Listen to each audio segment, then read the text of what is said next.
कभी सोचा है ये ऊंचे ऊंचे पहाड़ कैसे बने, या नदियां अपना रास्ता कैसे चुनती हैं?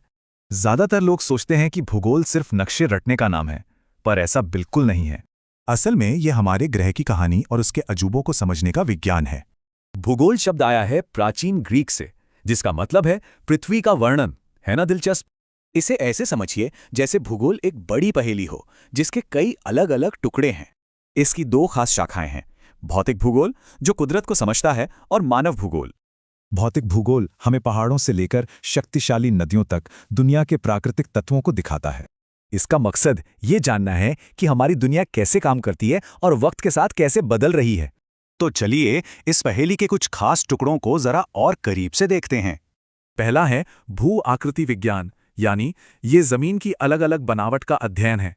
इसका एक शानदार उदाहरण है दुनिया की सबसे ऊंची पर्वत श्रृंखला हिमालय। ये हमेशा से यहाँ नहीं थे। ये भारतीय और यूरेशियन प्लेट्स के जबरदस्त टकराव से बने हैं।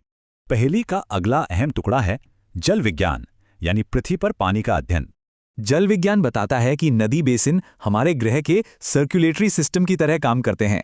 इस सिस्टम को समझने के लिए चलिए ग्रह की दो सबसे बड़ी धमनियों की तुलना करते हैं। एक तरफ है दक्षिण अमेरिका का अमेज़न बेसिन और दूसरी तरफ अफ्रीका का नील बेसिन। सबसे पहले इनका आकार देखिए। अमेज़न बेसिन नील नदी के बेसिन से दुगना बड़ा है। यह इतना विशाल है कि दुनिया का 20% ताज़ा पानी अकेले अमेज़न से समुद्र में जाता है। ये नदी प्रणाली दुनिया के सबसे बड़े वर्षावन का दिल है, जो हमारे वैश्विक जलवायु का इंजन है। वहीं दूसरी तरफ नील नदी एक अलग कहानी कहती है। यह सूखी जमीन पर जीवन देती है। तो देखिए, दो बेसिन और दो बिल्कुल अलग भूमिकाएं।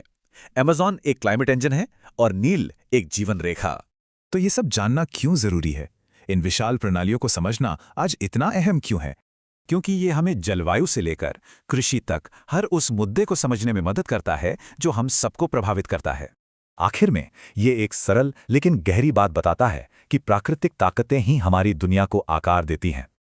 और ये हमें एक जरूरी सवाल पर छोड़ जाता है, अगर नदियां पृथ्वी का सर्कुलेटरी सिस्टम हैं तो उनके बहाव को बदलने से क्या होगा?